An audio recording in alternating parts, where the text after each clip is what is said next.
1 Kings chapter 1. King David was already a very old man who could no longer keep warm even in very thick clothing.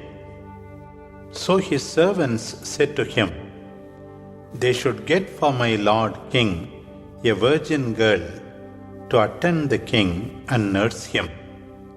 She could sleep with you, my lord king, and make you feel warm." And so they looked for a beautiful girl throughout the territory of Israel. They found Abishag the Shunammite, a very beautiful girl, and brought her to the king. She attended to him, but the king had no intimate relations with her.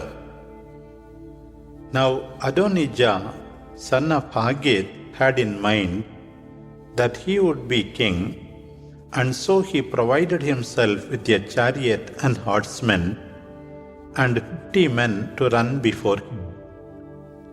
His father had never interfered by questioning his conduct. "Why have you done this or that?" He was a very handsome man, born of Haggith after Absalom. Adonijah conferred with Joab, son of Suriyah, and with Abiathar the priest. These two sided with him, but Zadok the priest, and Benaiah son of Jehoiada, Nathan the prophet, Shimei, Rei, and David's warriors did not join Adonijah. Adonijah sacrificed sheep, oxen, and fattened cows at the slipping stone beside En-Rogel, and invited his brothers, the king's sons, and all the royal officials of Judah to join him. But not Nathan the prophet, or Benaiah, or the warriors, or his brother Solomon. Then Nathan spoke to Bathsheba, mother of Solomon, "Have you heard that Adonijah, son of Haggith, acts as a king unknown to David our Lord? Let me then give you advice that could save both your life and Solomon your son. Go, see King David immediately, and tell him this: Did you not, my lord king, swear to your handmaid that Solomon my son would reign after you and sit on your throne? Why then does Adonijah act as king?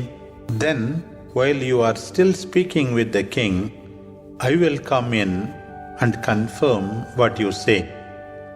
So Bathsheba went to the king right into his room. Now the king was very old, and Abishag the Shunammite was attending to him. Bathsheba bowed in homage to the king, who asked her, "What do you want?" She answered him, "My lord, you swore to your handmaid by Yahweh your God that Solomon my son would reign after you and sit on your throne. But now Adonijah acts as king without your knowing it, my lord king. He has sacrificed oxen, fattened cows, and plenty of sheep, inviting all the king's sons, Abiathar the priest, and Joab, commander of the army. But he did not invite Solomon your servant. And now, my lord king, all Israel is waiting for your decision as to who shall reign as your successor. If this is not known when my lord the king passes away, I and my son Solomon will be numbered among the criminals." While she was still speaking with the king, Nathan the prophet arrived and was announced to the king, "Here is Nathan the prophet." When Nathan came in before the king, he bowed before him with his face to the ground and said, "My lord king, have you decided that Adonijah shall reign after you and sit on your throne? For indeed, today he has gone down to sacrifice oxen, fattened cows, and plenty of sheep. He has invited all the king's sons, Joab the commander of the army, and Abiathar the priest. They are now eating and drinking with him and proclaiming, Long live King Adonijah! But he has not invited me, your servant, Zadok the priest, Benaiah the son of Jehoiada, nor your servant Solomon. Has my Lord King decided this without having told us, your servants, who is to sit on your throne after you? King David then answered, Call Bathsheba to me. So she came to the king. As she stood before him, the king swore an oath and said, As Yahweh lives, he who has delivered me from all adversity, so will I fulfill today the oath I swore to you by Yahweh, the God of Israel, when I said, Solomon your son shall reign after me. He shall sit on my throne in my place. Then Bathsheba bowed with her face to the ground and paid homage to the king, as she said, May my Lord King David live forever. King David then said, Call Zadok the priest, Nathan the prophet, and Benaiah the son of Jehoiada.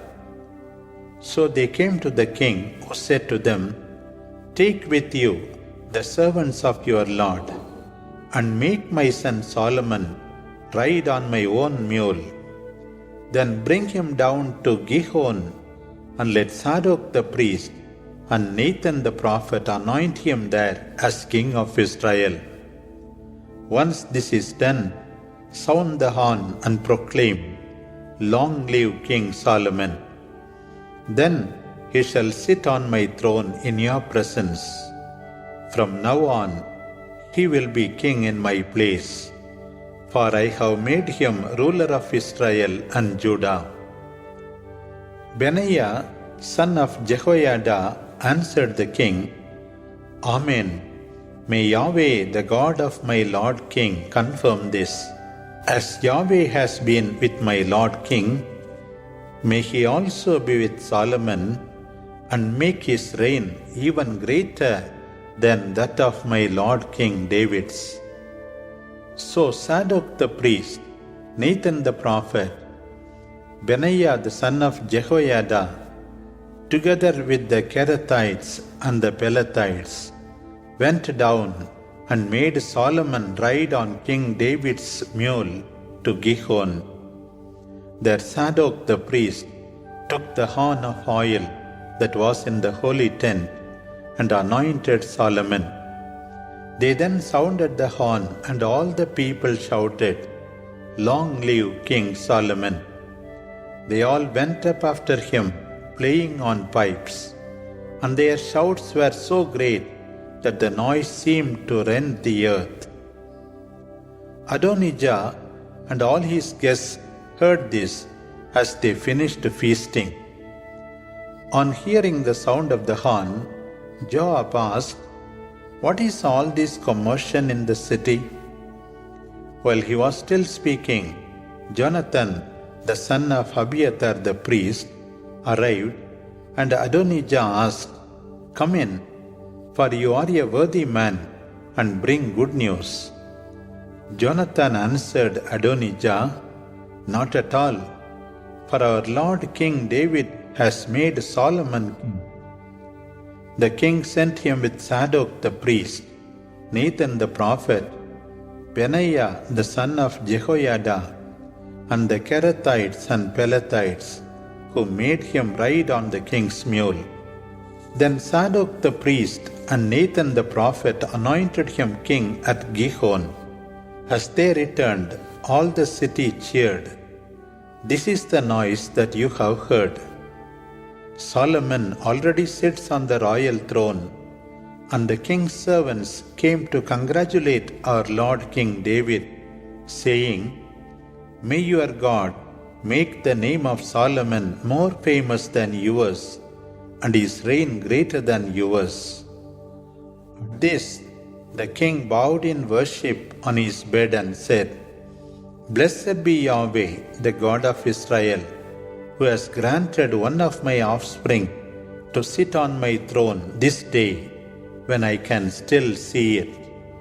All the guests of Adonijah trembled and left, each going his own way. In his fear of Solomon, Adonijah went and held on to the horns of the altar. This was reported to Solomon. Adonijah is so afraid of King Solomon that he has held on to the horns of the altar. And he says, "Let King Solomon swear to me today that he will not slay me with the sword." Solomon replied, "If he proves to be a worthy man, not a hair of his head shall perish. But if he acts like a wicked man, he shall die." So King Solomon sent for him, and they brought him down from the altar. He came before King Solomon and paid him homage. After that, Solomon sent him home. 1 Kings chapter 2. When David was about to die, he gave his son Solomon this instruction: "I am about to go the way of all creatures. Be strong and show yourself a man. Keep the commandments of Yahweh your God and walk in his ways.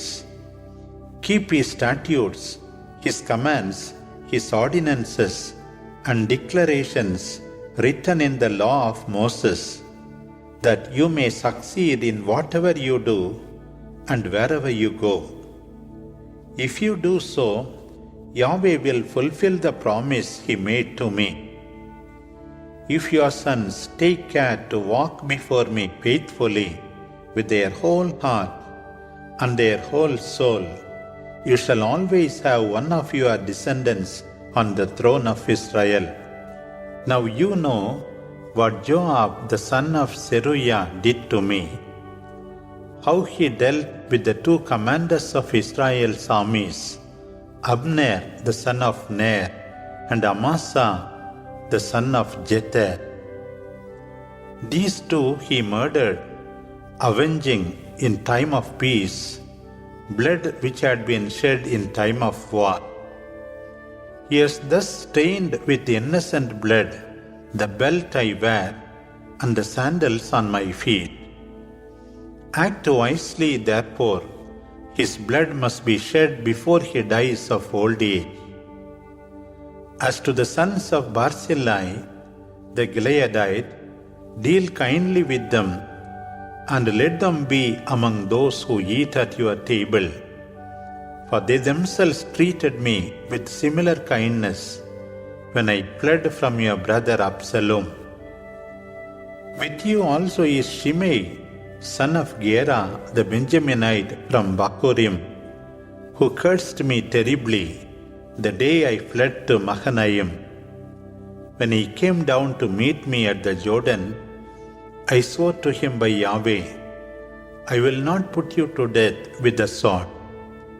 Now therefore you, being a wise man, shall not hold him guiltless.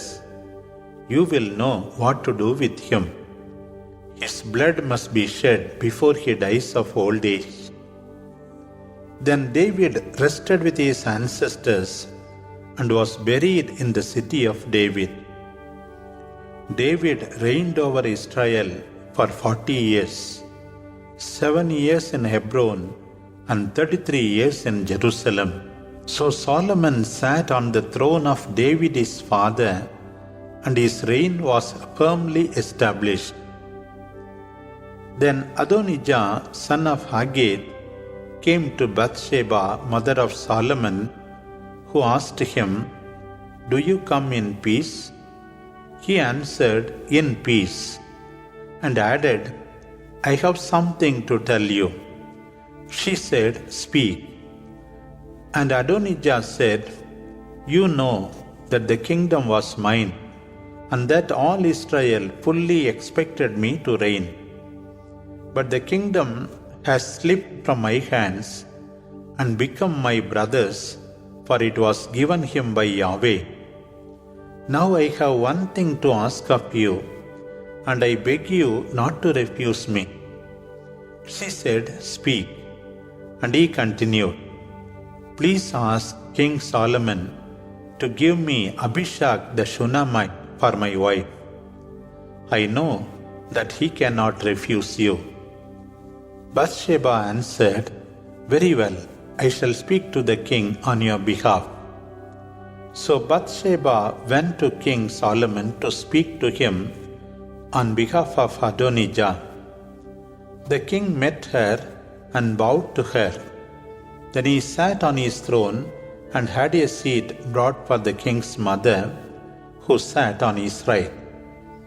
She said, I have one small request to make of you.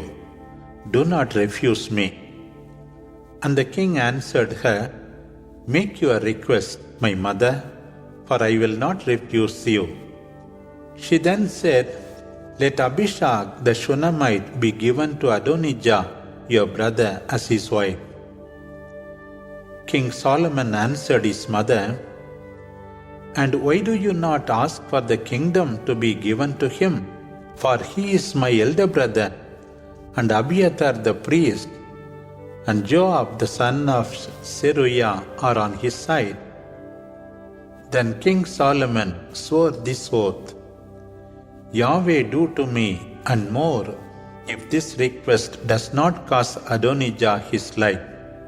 Now therefore, as Yahweh lives, he who has established me and placed me on the throne of David my father, and who has established a kingly line as he promised, Adonijah shall be put to death this day. So King Solomon sent Benaiah son of Jehoiada, who killed him. Then the king said to Abiathar the priest, Go to your estate at Anathoth. You deserve death, but I will not put you to death, because you carried the ark of God before my father David and shared in all his trials. So Solomon removed Abiathar as priest of Yahweh and fulfilled the word spoken by Yahweh in Shiloh concerning the descendants of Eli. This news reached Joab, who had supported Adonijah, but not Absalom. He fled to the tent of Yahweh, held on to the horns of the altar.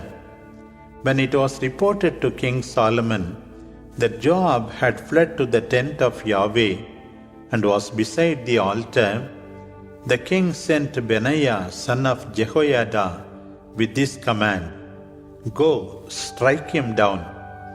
So Benaiah went to the tent of Yahweh and said to Joab, The king commands, Come forward.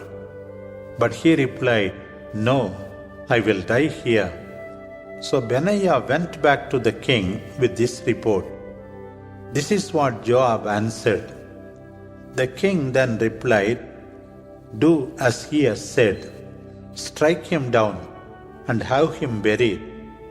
With this, the guilt for the blood which Joab shed will be lifted from me and from my father's family. Yahweh will repay him for the blood he shed, because without my father David's knowledge, he attacked and slew with the sword 2 men more righteous and better than himself, Abner son of Ner, commander of the Israelite army, and Amasa son of Jether, commander of Judah's army. Their blood shall be avenged on Joab and his descendants forever. But David and his descendants, his family and throne, shall enjoy peace from Yahweh forever. Then Benaiah son of Jehoiada went up and struck Joab down and killed him. He was buried in his own house in the desert. The king put Benaiah, son of Jehoiada, over the army in place of Joab, and Zadok the priest in place of Abiathar. Then the king sent for Shimei and told him, "Build yourself a house in Jerusalem and stay there, and do not leave the place to go anywhere. On the day you leave and cross the brook Kidron, you shall surely die, and you shall be responsible for your own death." Shimei answered the king, "What you say is good. Your servant will do as my lord the king has commanded." So Shimei stayed in Jerusalem for many days. 3 years later, 2 of Shimei's slaves ran away to Achish, son of Maacah, king of Gath. When it was reported to Shimei that his slaves were in Gath, he saddled an ass and went to Achish in Gath in search of his slaves. When Solomon was informed that Shimei had left Jerusalem for Gath and returned, the king sent for Shimei and said to him, "Did I not make you swear by Yahweh and warned you severely that on the day you left to go anywhere, you would surely die? And you answered me, 'What you say is good, I shall obey.' Why then did you not keep your oath to Yahweh and obey the command I gave you?" The king told Shimei, "Remember the evil you did to David my father. Now Yahweh will repay you for what you did. But King Solomon shall be blessed, and the throne of David shall stand firm before Yahweh forever." Then the king commanded Benaiah, son of Jehoiada, who went out and struck Shimei and killed him. In this manner, Solomon firmly established his reign.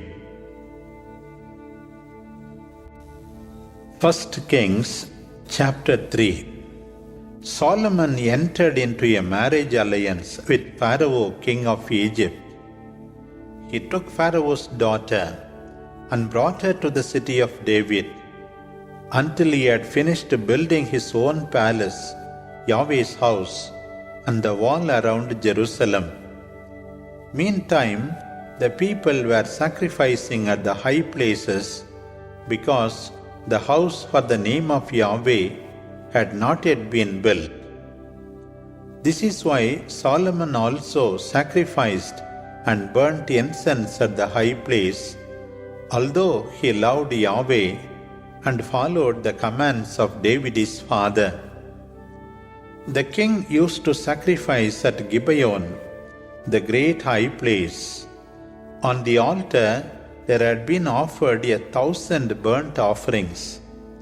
It was in Gibeon during the night that Yahweh appeared to Solomon in a dream and said, "Ask what you want me to give you."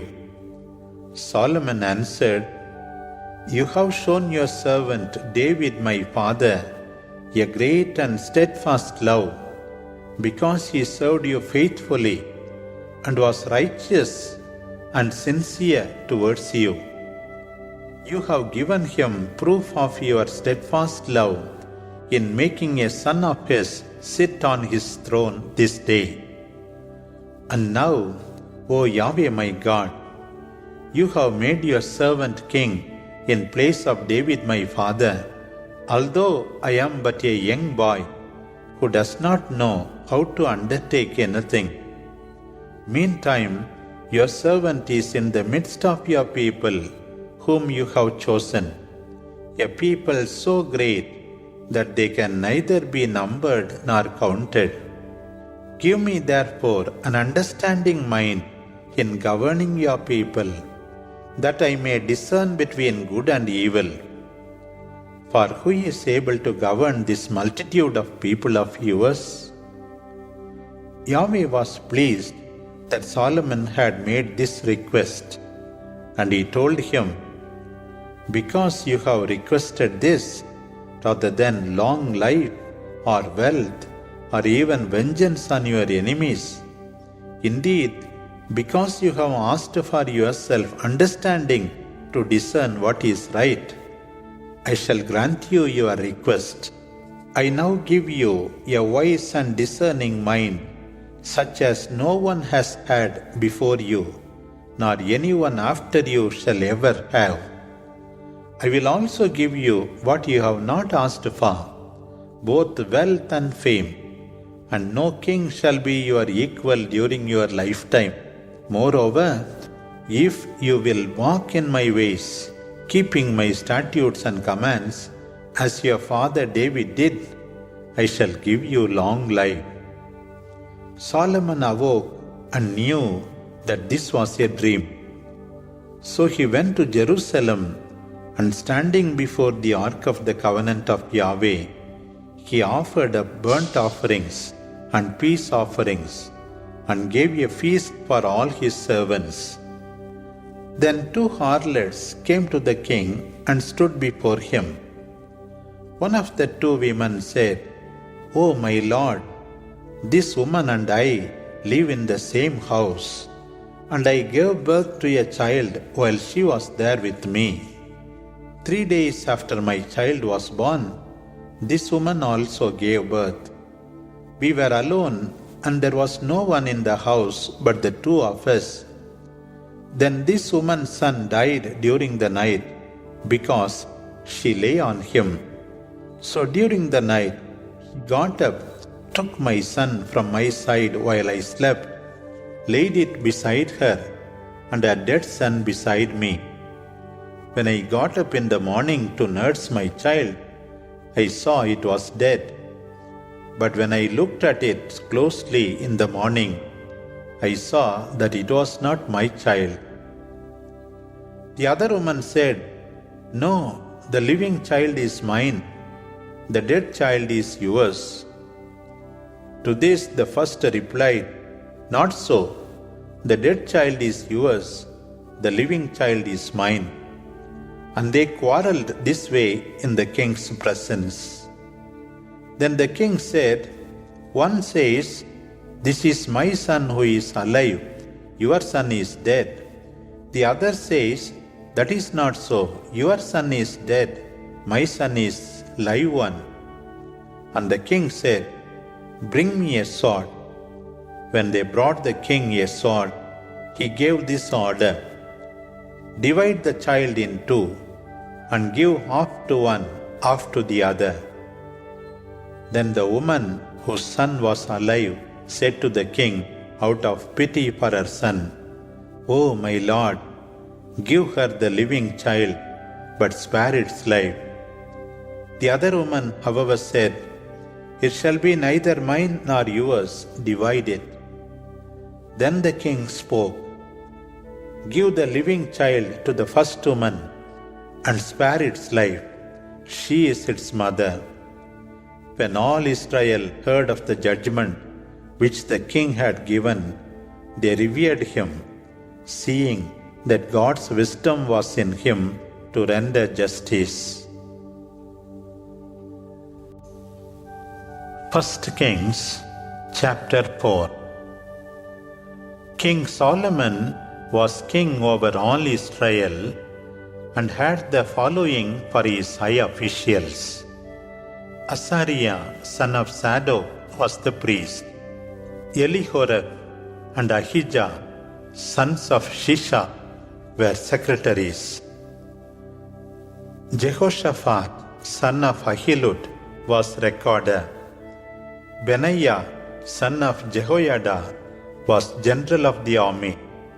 Zadok and Abiathar were priests. Azariah, son of Nathan, was head of the officers. Zabud, son of Nathan, was priest and the king's personal advisor. Abishar was in charge of the palace. And Adoniram, son of Abda, was in charge of forced labor. Solomon had 12 governors over all Israel, who provided food for the king and his household, each one of them making provisions for 1 month during the year. These were their names: Ben-Hur in the hill country of Ephraim, Ben-Deker in Makas, Shalbim, Beth-Shemesh, and Elon-Beth-Hanan, Ben-Shesed in Aruboth. To him belonged Soko and all the land of Hepher. Ben-Abinadab in all the Naphath Dor. He had Taphath, daughter of Solomon, for his wife. Baana, son of Ahilud, in Tanakh, Megiddo, and all of Bethshean, besides Sarathan, below Jezreel. And from Bethshean to Abel-Meholah, as far as Jokmeam and beyond. Ben-Geber in Ramoth-Gilead. He had the village of Jair, son of Manasseh, which are in Gilead, as also the region of Argob in Bashan, 60 big towns, walled and barred with brazen bars. Ahinadab, son of Iddo, in Mahanaim. Ahimaaz in Naphtali. He had taken Basemath, daughter of Solomon, for his wife. Baana, son of Hushal, in Asher and Bealoth. Jehoshaphat, son of Paruah, in Issachar. Shimei, son of Elah, in Benjamin. Geber, son of Uri, in the land of Gilead, the country of Sihon, king of the Amorites, and of Og, king of Bashan. And there was also an attendant in the land of Judah. Judah and Israel were as numerous as the sand on the seashore, eating and drinking and making merry. Solomon ruled over all the kingdoms from the Euphrates to the land of the Philistines and on to the frontiers of Egypt. All these paid tribute and served Solomon during his lifetime.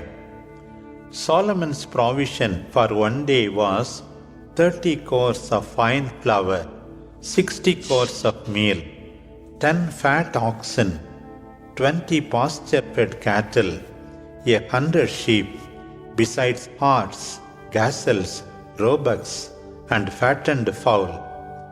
He ruled over all the region west of the Euphrates, from Tipsha to Gaza, and over all its kings, and he had peace on all frontiers.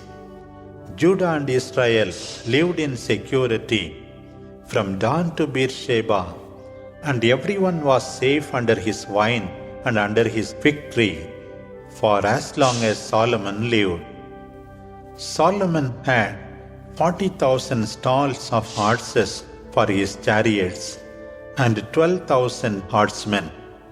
All these governors supplied provisions for King Solomon and for all his guests at table, each one providing during his assigned month, and seeing that nothing was lacking. They also brought barley and straw for the horses and swift studs wherever the king stayed, each one doing this during his appointed month.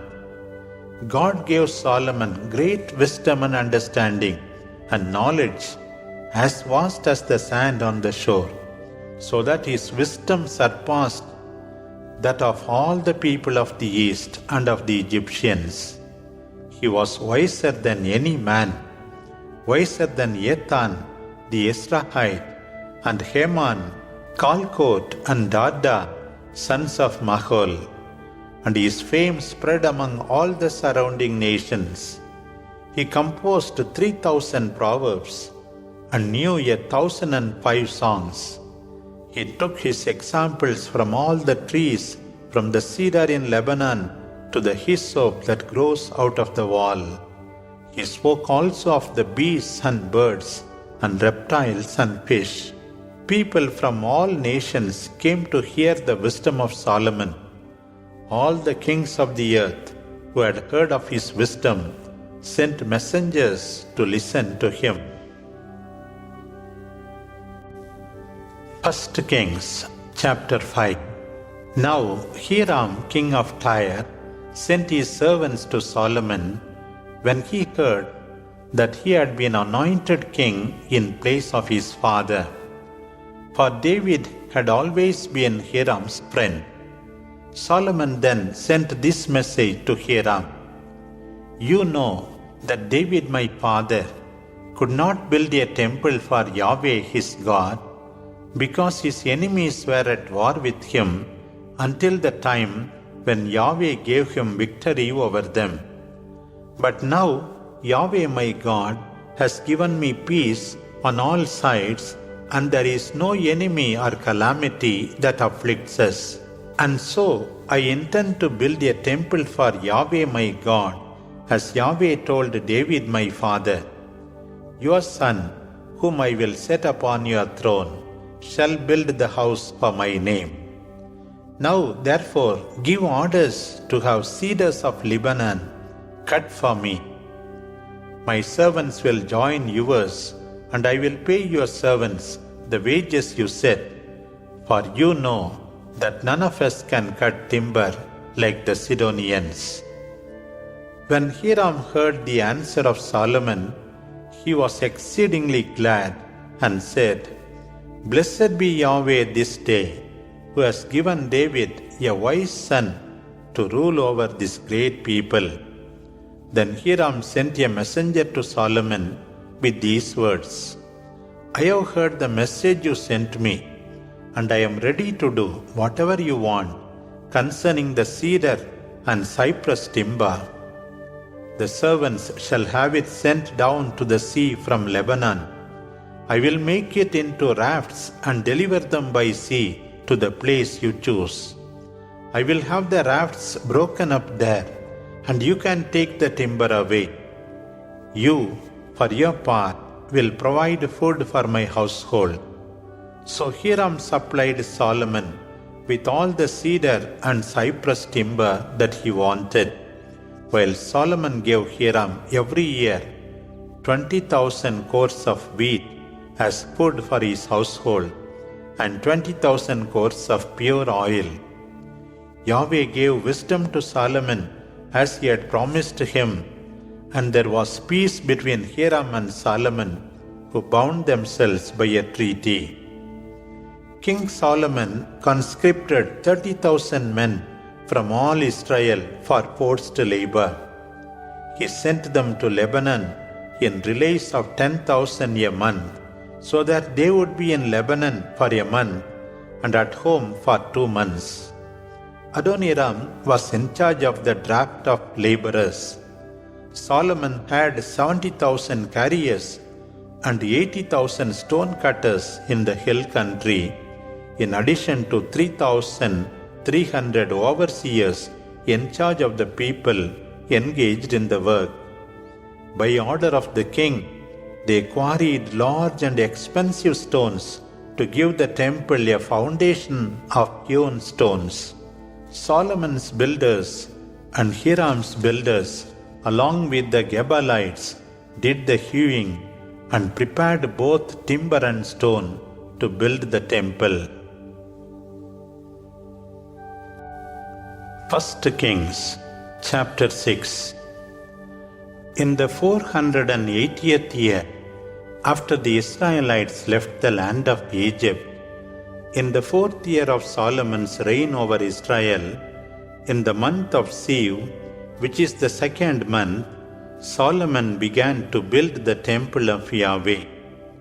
The house which King Solomon built for Yahweh was 60 cubits long, 20 wide, and 30 high. The vestibule fronting the sanctuary was 20 cubits long from side to side, the width of the temple, and 10 cubits deep in front of the house. He made windows with recessed frames for the house. Solomon had a structure built adjoining the walls all around the house and enclosing both sanctuary and inner sanctuary. He also made lateral rooms all around. The lowest story has 5 cubits wide, the middle 6 cubits wide, and the third 7 cubits wide. Around the exterior of the temple, he made offsets on the wall, so that the supporting beams need not be inserted into walls of the temple. The house was built with stones prepared at the quarry, so that no hammer or axe or any iron implement was heard in the temple during the construction. The entrance to the lowest story was on the right side of the house. A staircase led up to the middle story, and from the middle story to the third. So Solomon built the house and finished it, making the ceiling of the house from cedar beams and planks. Each story of the structure which he built surrounding the house was 5 cubits high, joined to the house with cedar timber. The word of Yahweh was directed to Solomon. If you observe my statutes, obey my ordinances, keep all my commands and follow them, I will fulfill everything I said to David your father regarding this house. There I will be in the midst of the Israelites and not forsake my people Israel. So Solomon built the house and finished it. He covered the interior walls of the temple with cedar boards, so that in the interior from the floor of the house to the rafters of the ceiling, only wood could be seen. The floor also was covered with cypress boards. Solomon covered 20 cubits of the rear of the house with cedar boards from floor to rafter to serve as an inner sanctuary, the most holy place. The front of the house, that is the sanctuary, was 40 cubits long. In all the interior of the house, the cedar was carved in the form of gourds and open flowers.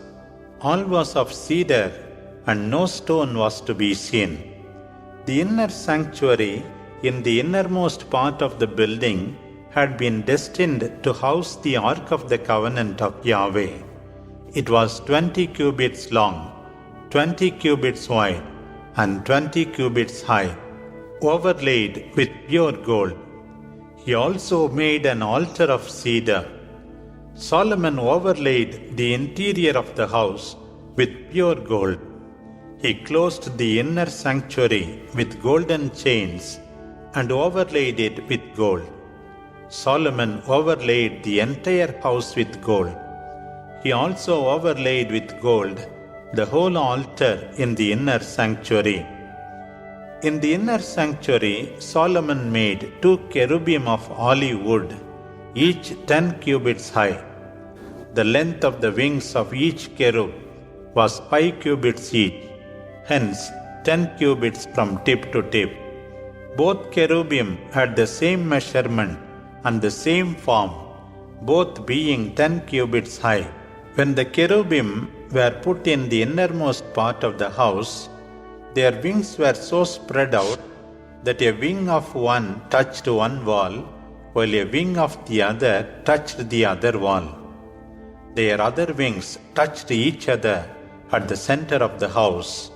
The cherubim were also overlaid with gold. Solomon had all the surrounding walls of the house carved with figures of cherubim, palm trees, and open flowers, both in the interior and exterior rooms. He also had the floor of the house in both the interior and exterior rooms overlaid with gold. Solomon had doors made of olive wood for the entrance to the inner sanctuary, of which the lintel and doorposts formed the 5th part. He covered the 2 olive wood doors with carvings of cherubim, palm trees, and open flowers. He then overlaid them with gold and spread gold on the cherubim and the palm trees. He did the same for the olive wood doorposts at the entrance to the sanctuary, which formed the 4th part of the door. Both the right and left side of the door had 2 folding panels of cypress wood. He had cherubim, palm trees, and open flowers carved on them and overlaid the carvings with gold evenly applied. As for the interior court, Solomon had it built with 3 courses of hewn stones and 1 course of cedar beams. In the month of Siv of the 4th year, the foundation of Yahweh's house was laid. In the month of Bul, the 8th month of the 11th year, the house was finished, complete and according to all specifications. It took Solomon 7 years to build it. 1 Kings chapter 7. Solomon took 13 years to build his own palace. He built the house of the forest of Lebanon, which measured 100 cubits long, 50 cubits wide, and 30 cubits high. It was built on 3 rows of cedar pillars with cedar beams on the pillars. It had a cedar ceiling above the beams that were on the 45 pillars, 15 in each row. There were 3 window frames at either end, each window corresponding to another opposite it. All the doorways and windows had square frames, and each window corresponded to the one opposite it. The hall of pillars measured 50 cubits long and 30 cubits high. It had a porch in front with pillars and a canopy over them. The hall of the throne where Solomon was to pronounce judgment, that is, the hall of judgment, was finished with cedar from floor to rafters. His own house, where he was to live, and which was in the other court behind the hall, was built in like manner. Solomon also made a house similar to this for Pharaoh's daughter, whom he had taken in marriage. All these were made of costly stones, hewn according to measure, sewn on their inner and outer faces, even from the foundation to the coping, and from the court of Yahweh's house to the big court. The foundation was of huge, costly stone of 80 and 10 cubits. Above were costly stones, hewn according to measure, and cedar wood. The great court was surrounded by a wall of hewn stones and a course of cedar beams, like the interior court of Yahweh's house and its vestibule. King Solomon sent for and brought from Tyre Hiram, who was the son of a widow of Naphtali's tribe. His father was from Tyre and an artisan in bronze work, and he himself was very knowledgeable and skilled in all kinds of bronze work. Hiram came and did all the work that Solomon asked of him. He cast 2 brazen pillars, both of which measured 18 cubits high and had a circumference of 12 cubits. Both were hollow and measured 4 fingers in thickness. He also made 2 capitals of molten bronze to set on the tops of the pillars, both measuring 5 cubits high. He also made 2 pieces of network with a chain-like mesh for each of the capitals on top of the pillars. Likewise, he made pomegranates arranged in 2 rows, encircling each piece of network to cover each capital on top of the pillars. The capitals on top of the pillars in the vestibule had a lotus design measuring 4 cubits. They were on the 2 pillars above the nodes and beside the network, encircled by 200 pomegranates arranged in 2 rows. Hiram set up the pillars at the vestibule of the temple, one to the right called Yakin and one to the left called Boaz. In this way, the work on the pillars was completed. Hiram then caused the great round bowl called the sea, measuring 10 cubits from one brim to the opposite. It was 5 cubits high and had a circumference of 30 cubits. Under its brim it was encircled with goods, 10 for each cubit, arranged in 2 rows and cast along with the sea. This rested on 12 oxen, 3 facing north, 3 facing west, 3 facing south, and 3 facing east, with their haunches towards the center. It was a handbreadth in thickness, its brim resembling a cup or a lily flower, and had a capacity of 2,000 baths. Hiram also made 10 brazen stands, each measuring 4 cubits long, 4 cubits wide, and 3 cubits high. And this was how the stands were constructed. They had framed panels on which were lions, oxen, and cherubim. On the frames above and below the lions and oxen were wreaths in relief. Each stand had 4 brazen wheels and axles. Its 4 feet had shoulderings under the basin. Its mouth measured 1.5 cubits from where the shoulderings met the top. Its mouth was round like a rest for a vessel, and on the mouth there were engravings too. The cross pieces, however, were rectangular, not round. The 4 wheels were below the panels, their axles being one piece with the stands. Each wheel was a cubit and a half high. The wheels were made like chariot wheels. Their axles, rims, spokes, and hubs were all of cast metal. The 4 legs of each stand had cast braces supporting a basin and had wreaths on each side. These 4 braces, extending to the corners of each stand, were of one piece with the stand. On top of the stand was a round band half a cubit high, with supports and panels which were of one piece with the stand. This was topped by a crown 1 cubit high, within which was a rounded opening. The way a pedestal is made, a cubit and a half deep, its opening had carvings and its panels were square and not round. On the surface of its supports, as also on its panels, and wherever there was space, were carvings of cherubim, lions, and palm trees, with wreaths all around. This was how the 10 stands were made, all of them with the same cast, same measurement, and same form. Hiram also made 10 brazen basins, each holding 40 baths and measuring 4 cubits. There was a basin for each of the 10 stands. He placed 5 of the stands on the south side of the house and 5 on the north side. The sea he placed at the southeast corner of the temple.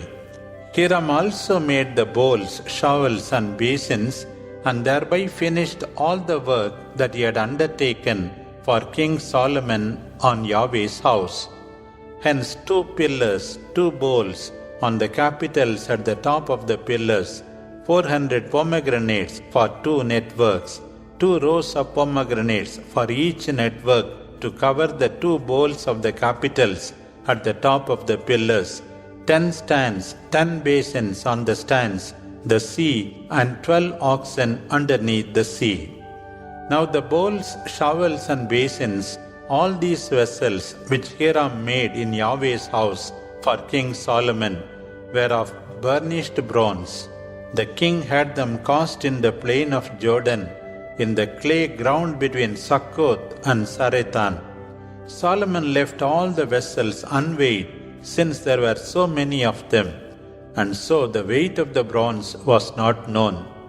So Solomon made all the vessels that were in Yahweh's house, the golden altar, the golden table for the bread of presence, the lampstands of pure gold, 5 on the right side and 5 on the left in front of the inner sanctuary, the flowers, lamps, and tongs of gold, the cups, snuffers, basins, dishes for incense, and firepans of pure gold, and the golden hinges for both the doors of the innermost part of the house, the most holy place, and the doors of the sanctuary of the house. When all the work that King Solomon did on Yahweh's house was completed, he brought in the things which David his father had dedicated, the silver, the gold, and the vessels, and stored them in the treasures of Yahweh's house. 1 Kings chapter 8.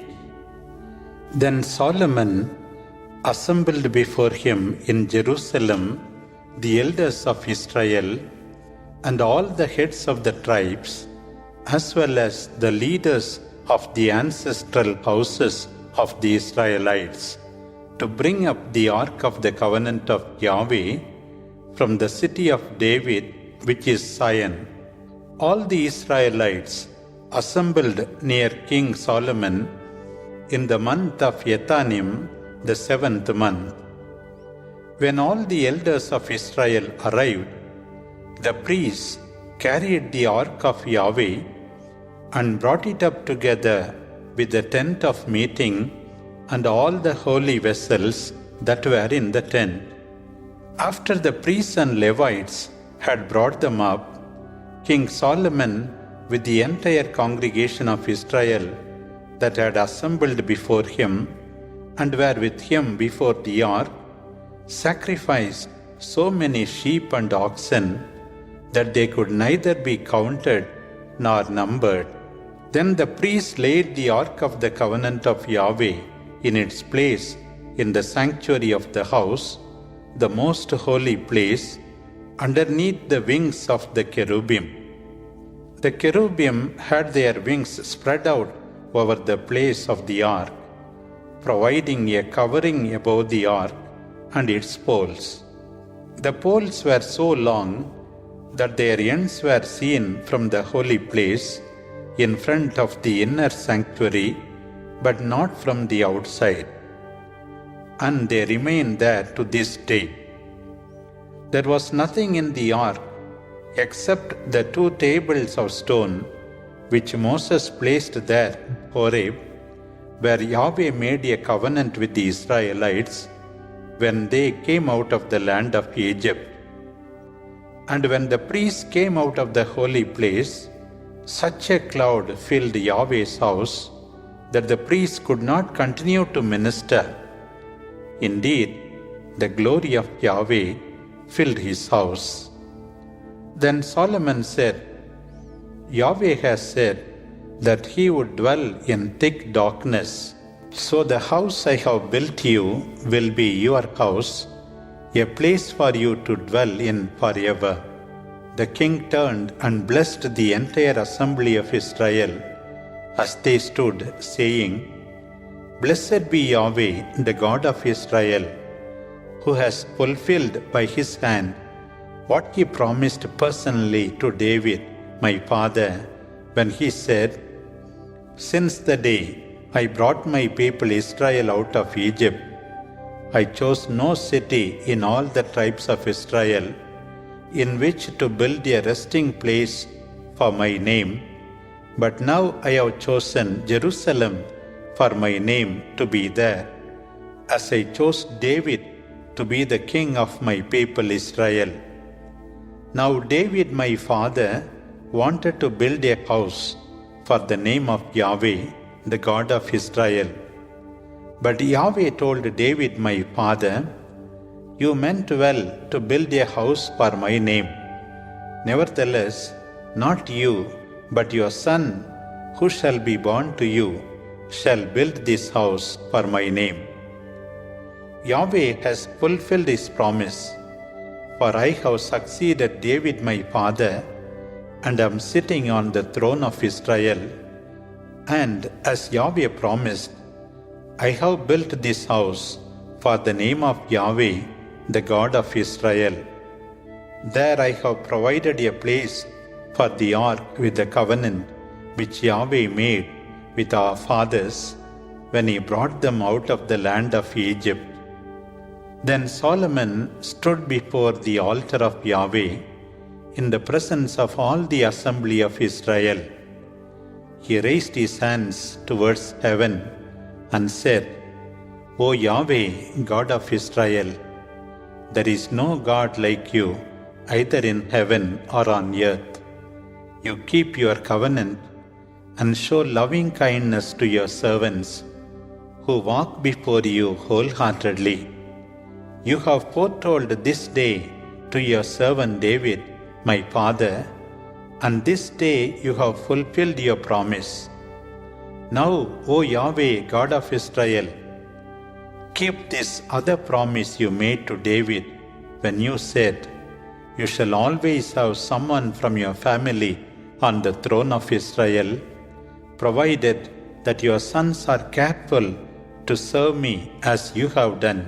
Now therefore, O God of Israel, confirm the promise you have given to David my father. But will God really live among people on earth?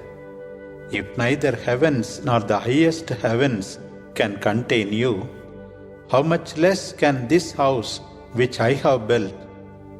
Yet listen to the prayer and supplication of your servant. O Yahweh my God, hearken to the cries and pleas which your servant directs to you this day. Watch over this house of which you have said, My name shall rest there. Hear the prayers of your servant in this place. Listen to the supplication of your servant and your people Israel when they pray in this direction.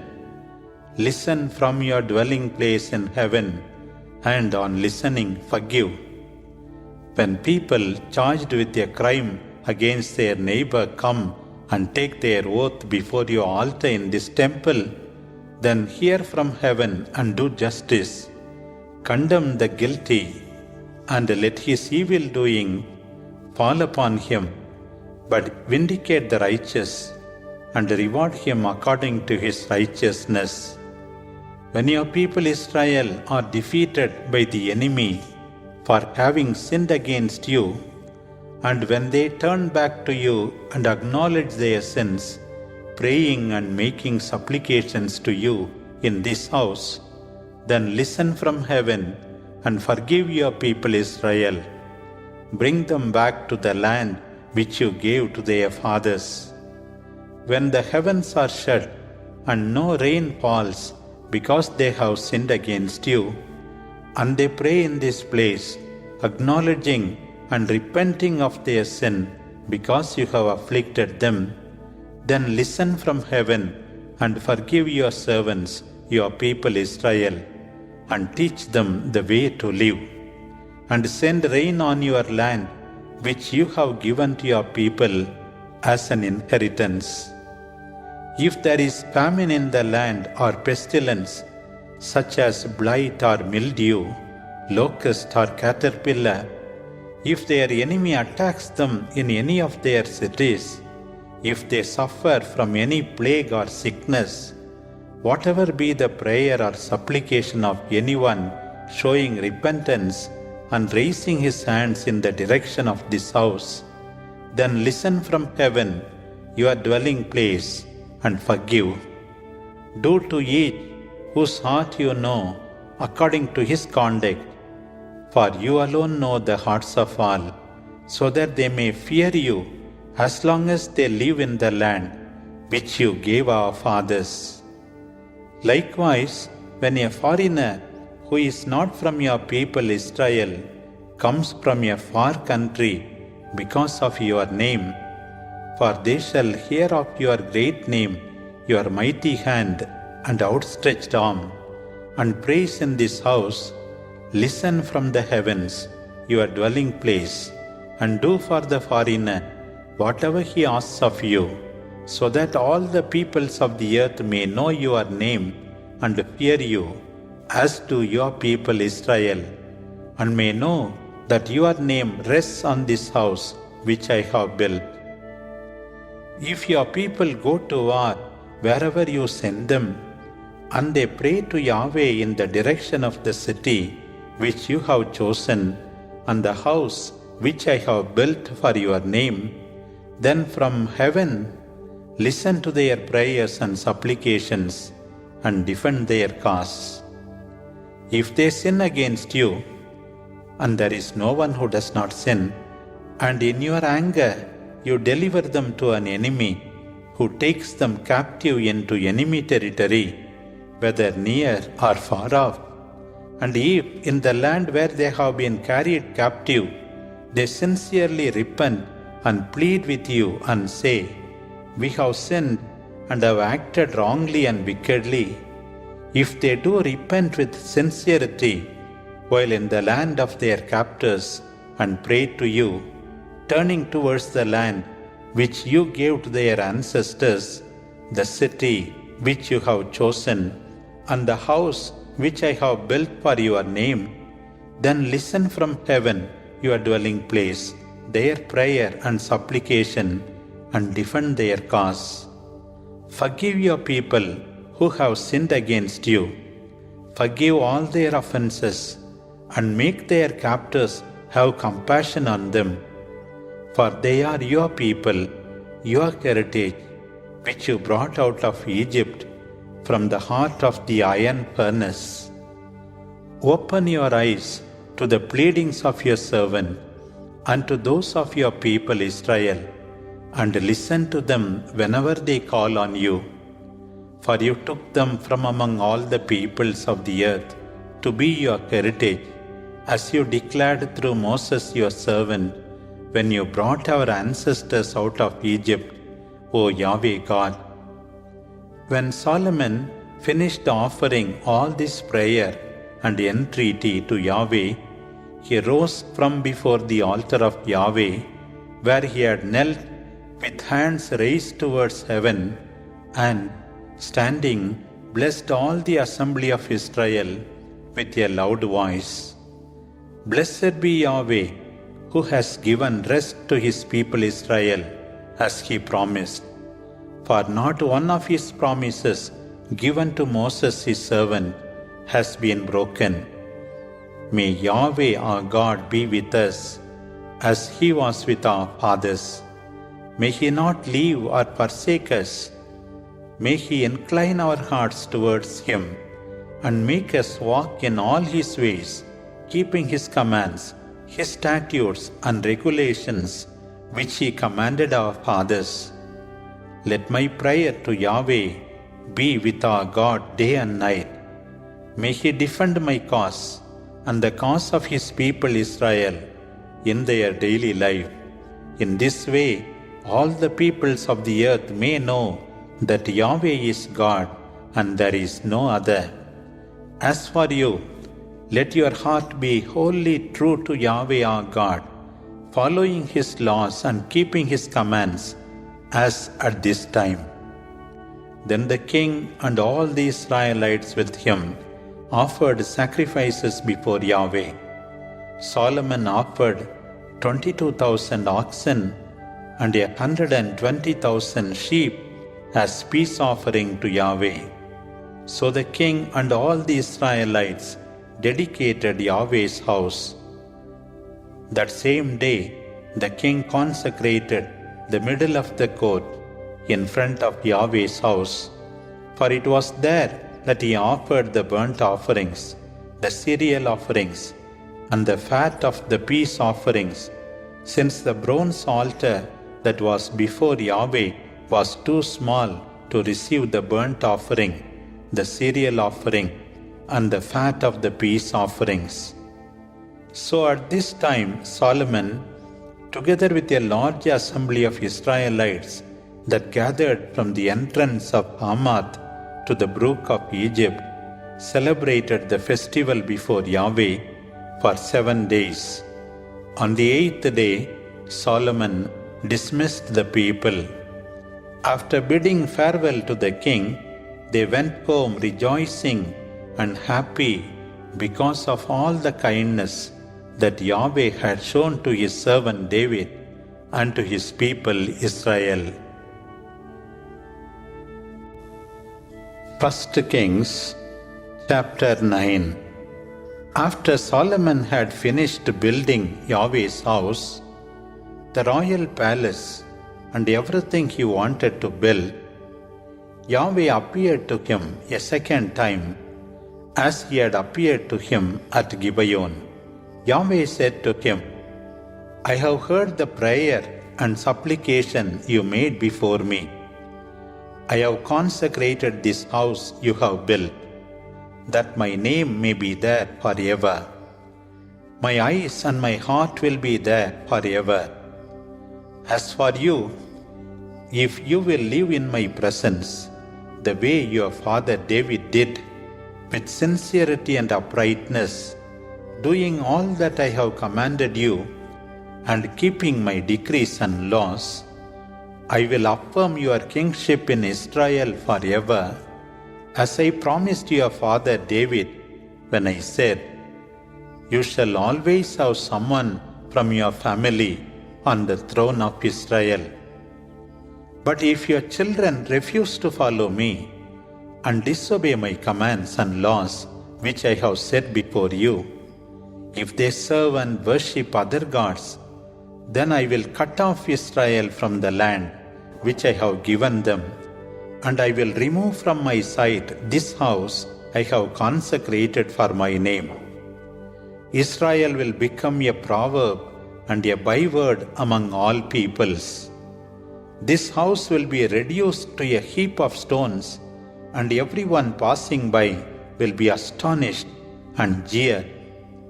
Why has Yahweh done such a thing to this land and to this house? Then people will answer, Because they abandoned Yahweh their God, who brought their ancestors out of the land of Egypt, and they followed other gods, worshipping and serving them. That is why Yahweh has brought all this evil on them. During these 20 years, in which Solomon had built the two houses, Yahweh's house and the royal house, Hiram, king of Tyre, had supplied Solomon with as much cedar, cypress, timber, and gold as he wanted. Then King Solomon gave Hiram 20 cities in the land of Galilee. But when Hiram left Tyre to visit the cities which Solomon had given him, he was displeased and said, What kind of cities have you given me, my brother? And that is why to this day they are called the land of Kabul. Hiram, however, had sent the king 120 talents of gold. This is the account of the forced labor imposed by King Solomon for the building of Yahweh's house and his own palace, the Millo as well as the wall of Jerusalem, the cities of Hazor, Megiddo, and Gezer. Pharaoh, king of Egypt, had captured and burned Gezer, putting to death the Canaanites who dwelt there. Then he had given the city as dowry to his daughter, Solomon's wife. So Solomon rebuilt Gezer, Lower Beth Horon, Baalath, and Tamar in the desert, in the land of Judah, all the store cities that Solomon had, the cities for his chariots and those for his horsemen, and whatever Solomon wanted to build in Jerusalem, in Lebanon, and in all the land of his dominion. On all the people who were left of the Amorites, the Hittites, the Perizzites, the Hivites, and the Jebusites, who were not of the people of Israel, their descendants were left in the land, and whom the Israelites were unable to completely destroy. On all these Solomon imposed forced labor, and it remains so to this day. Of the people of Israel, however, Solomon made no slaves. They were the soldiers, his officials, his commanders, his captains, his chariot commanders, and horsemen. The overseers of Solomon's work, in charge of those who were working, were 550. When Pharaoh's daughter went up from the city of David to her house that Solomon had built for her, he began building the Millo. After Solomon had finished the house, he came 3 times a year to offer up burnt offerings and peace offerings on the altar which he had built to Yahweh, burning incense before Yahweh. King Solomon built a fleet of ships at Ezion-Geber near Elath on the shore of the Red Sea in the land of Edom. Hiram sent his servants, seamen who were familiar with the sea, to serve in the fleet together with the servants of Solomon.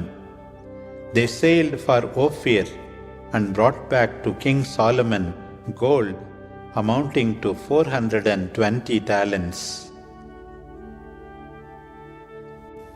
1 Kings chapter 10.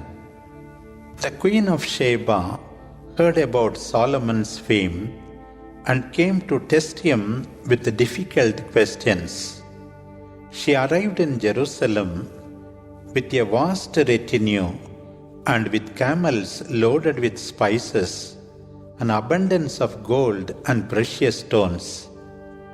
When she came to Solomon, she told him all that she had on her mind, and Solomon answered all her questions. There was nothing that the king could not explain to her. And when the Queen of Sheba had seen all the wisdom of Solomon, the palace he had built, the food on his table, the residence of his officials, the attendance of his servants and their clothing, his cupbearers, and the burnt offerings which he offered at Yahweh's house, it left her breathless. Then she said to the king, "All that I heard in my own land concerning you and your wisdom was true. But I did not believe the reports until I came and saw with my own eyes. And what did I see? I was told only of the story. For your wisdom and wealth surpass the report I heard. Fortunate are your wives, fortunate are your servants who are ever in your presence and hear your wisdom. Blessed be Yahweh your God, who has looked kindly on you and has put you on the throne of Israel. Because of Yahweh's eternal love for Israel, he has made you king, so that you may dispense justice and righteousness." Then she gave the king 120 talents of gold, spices in abundance, and precious stones, such an abundance of spices as those which the Queen of Sheba gave to the king was never again seen. Moreover, the fleet of Hiram, which brought gold from Ophir, also brought from Ophir a huge amount of almug wood, precious stones. The king used the almug wood to make supports for Yahweh's house and the royal palace, and also to make lyres and harps for the singers. Such almug wood has never again been brought or seen to the present day. King Solomon in turn gave the Queen of Sheba all that she desired and all that he in his generosity wanted to give her. Then she went back to her own land together with her servants. Now the weight of gold that Solomon received in 1 year was 666 gold talents, not counting that brought by traders, merchants, the kings of Arabia, and the governors of the land. King Solomon made 200 large shields of beaten gold, 600 shekels of gold going into each shield.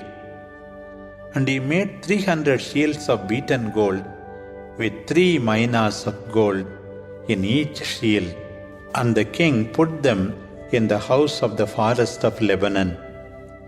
The king also made a huge ivory throne and overlaid it with the finest gold. The throne had 6 steps, a rounded back, and on each side of the seat were armrests and 2 lions standing beside the armrests. The 6 steps had 12 lions, one on each end of a step. Nothing like this was ever made in any kingdom. All of King Solomon's drinking vessels were of gold, and all the vessels of the house of the forest of Lebanon were of pure gold, and none of silver, for silver was not considered of much value in the days of Solomon. The king had a fleet of Tarshish ships at sea with Hiram's fleet, and once every 3 years the fleet of Tarshish ships would bring gold, silver, ivory, apes and peacocks. King Solomon surpassed all the kings of the earth in wealth and wisdom, and the whole world sought audience with Solomon to hear the wisdom which God had put into his mind. Everyone who came brought a present, articles of silver and gold, garments, myrrh, spices, horses and mules, so much every year. Solomon gathered together chariots and horses, 1,400 chariots and 12,000 horses, which he stationed in the chariot cities and with the king in Jerusalem. The king made silver as common as stone in Jerusalem, and cedar as plentiful as sycamore in the lowland. Solomon imported his horses from Musri and Kuwe, and the king's traders got them from Kuwe for a fixed price. A chariot could be imported from Musri for 600 shekels of silver, and a horse for 150. They were exported in the same way to all the kings of the Hittites and the kings of Syria. 1 Kings chapter 11. King Solomon loved many foreign women besides the daughter of Pharaoh. There were Moabite, Ammonite, Edomite, Sidonian, and Hittite women from nations about which Yahweh had commanded the Israelites, "You shall not marry them, nor shall they marry you, lest they win over your heart to their gods." Solomon, however, imitated these peoples because of his love. He had 700 wives of royal birth and 300 concubines, and they won his heart. In Solomon's old age, his wives led him astray to serve other gods, and unlike his father David, his heart was no longer wholly given to Yahweh his God. For he served Astarte, the goddess of the Sidonians, and Milcom, the idol of the Ammonites. He did what displeased Yahweh, and unlike his father David, was unfaithful to him. Solomon even built a high place for Chemosh, the idol of Moab, on the mountain east of Jerusalem, and also for Molech, the idol of the Ammonites. He did the same for all his foreign wives who burned incense and sacrificed to their gods.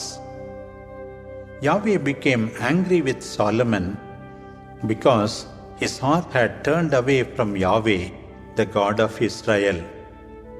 Yahweh appeared to him twice and commanded him not to follow other gods. But he did not obey Yahweh's command. Therefore, Yahweh said to Solomon, "Since this has been your choice, and you have kept neither my covenant nor the statutes I commanded you, I will take the kingdom from you and give it to your servant. Nevertheless, I will not do this during your lifetime for the sake of your father David. I will take it from your son. But I will not take it all. I will reserve one tribe for your son for the sake of David my servant, and for the sake of Jerusalem the city which I have chosen. And Yahweh raised up an adversary against Solomon. This was Hadad the Edomite of the royal house in Edom. Indeed, when David had defeated Edom, and Joab the commander of the army went up to bury the slain, he slew every male in Edom. Joab and the Israelites remained in the place for 6 months, until he had destroyed every male in Edom. However, Hadad, then still only a boy, fled to Egypt together with some Edomites, his father's servants. They left Midian for Paran, and taking along with them some of the men from Paran, they went on to Egypt to Pharaoh, king of Egypt, who gave Hadad a house, promised him food, and gave him land. Hadad pleased Pharaoh, who gave him as wife the sister of Queen Tahpenes, his own wife. The sister of Tahpenes bore him a son, Genubath, whom Tahpenes weaned in Pharaoh's house, and who lived there together with Pharaoh's sons. And so, when Hadad heard in Egypt that David had slept with his fathers, and that Joab, the commander of the army, was also dead, he said to Pharaoh, "Let me go back to my own country." Pharaoh asked him, "What have I not done that you want to leave for your own country?" But he answered him, "Please let me go." And he came back to his land. He ruled over Edom and hated Israel. God raised up another adversary in the person of Rezon, son of Eliada, who had fled from his master Hadadezer, king of Zobah. Rezon gathered men around him and became the leader of marauding band. After David fought them, killed some of them, they went to live in Damascus, where they made him king. He was an adversary of Israel during Solomon's lifetime. Jeroboam also rebelled against the king. He was the son of Nebat, an Ephraimite of Sereda. His mother Zeruah had been left a widow. He was one of Solomon's officials. This was the reason for his rebellion. Solomon was building the Millo and was closing up the breach of the city of David his father, when he noticed that Jeroboam was a man of great personal worth and an able worker. He put him in charge of all the forced labor of the tribes of Joseph. Once, when Jeroboam went out of Jerusalem, the prophet Ahijah of Shiloh found him on the road. The two of them were alone in the open country when Ahijah, who had a new garment on, clutched and tore it into 12 pieces. He then said to Jeroboam, "Take 10 pieces for yourself, for this is the word of Yahweh, the God of Israel. I am about to tear the kingdom from Solomon's hands to give you 10 tribes. Only 1 tribe shall be left to him for the sake of my servant David and Jerusalem, the city which I have chosen out of all the tribes of Israel. For Solomon has forsaken me and worshipped Astarte, the goddess of the Sidonians, Chemosh, the god of Moab, and Milcom, the god of the Ammonites. Unlike his father David, he has not walked in my ways to do what is right before me and to keep my commandments and decisions. Nevertheless, it is not from him that I will take the kingdom. I will let him reign during his lifetime for the sake of David my servant, whom I chose, and who kept my commandments and statutes. But I will take the kingship from his son's hand and make you king over 10 tribes. 1 tribe will be left for his son, so that my servant David may always have a lamp before me in Jerusalem, the city where I have chosen to put my name. I will let you reign over all you wish. You shall be king of Israel. Now, if you obey all that I command you, follow me, and do what is right in my eyes, if you keep my commandments and my statutes, as my servant David did, I will be with you and establish your family for a long time, as I did for David. I will entrust Israel to you. In this way, I will humble the family of David for a time. Solomon wanted to kill Jeroboam, but Jeroboam took refuge in Egypt with Shishak, king of Egypt, where he remained until the death of Solomon. Now the rest of the events of Solomon's reign, his deeds and his wisdom, are written in the book of the Acts of Solomon. Solomon reigned over all Israel in Jerusalem for 40 years. Then he rested with his fathers and was buried in the city of David. Rehoboam his son reigned in his place.